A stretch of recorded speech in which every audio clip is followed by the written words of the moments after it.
তত্ত্বাবধায়ক সরকার, বিকল্প সরকার দিয়ে কোনোদিন কোনো পৃথিবীর এই সমস্যার সমাধান হয় না। অনুমোদনবিহীন সংস্কার তো কোনো কাজে লাগবে না। তোমাদেরকে লেখাপড়া করে মানুষের মতো মানুষ হতে হবে, সৎ মানুষ হতে হবে।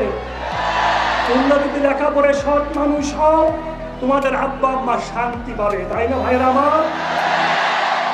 তোমরা লেখাপড়া শেষ করে সৎ মানুষ হয়ে কেউ এই দেশের প্রধানমন্ত্রী হবে, কেউ এই দেশের প্রেসিডেন্ট হবে, কেউ এই দেশের মন্ত্রী হবে, কেউ এই দেশের সচিব হবে, কেউ এই দেশের ব্যবসায়ী, বড় ব্যবসায়ী হবে, অন্যান্য কর্মকাণ্ডে যাবে, তাই না ভাইরা আমার?